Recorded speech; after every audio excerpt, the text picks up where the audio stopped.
So here's the casting portion of my Sleeping Luna mold. First thing I do is use some Vaseline to lube up the mold so resin doesn't stick to it. Then I gather all my ingredients. I mix the resin dyes and gather the rest of my supplies. Safety when using resin is very important.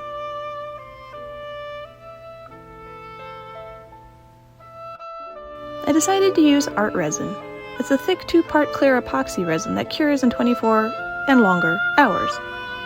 It cures a bit softer than other resins, and it's quite viscous, so it's not the ideal resin for most of my work. The softness of it makes sanding and cleaning the casts troublesome. The resin has its specific uses, but it's not what I would normally use. I decided to try it out on these molds to see how it goes.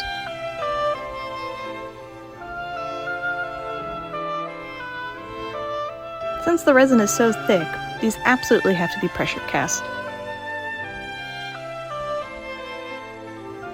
I like to use syringes to make sure I get resin exactly where I need it to go. I realized I was going to have issues with the base mold and the resin since it's so thick, so it took quite a while to fill. I always use the tin foil as a base for easy cleanup. And here they are, out of the pressure pot, all cured. Let's see how Luna turned out. Not bad. I also scored the underside so it can be glued to the base easier later.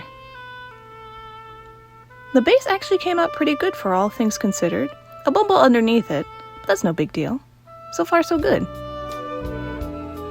Ta-da! And here they are. I decided I'll be giving these away as gifts, as I decided the original sculpture needed a few tweaks. It's being remolded right now, and when I make more casts, those will be up for you to adopt. As always, the moons glow in the dark. I hope you like these cuties. Thanks for hanging out with me.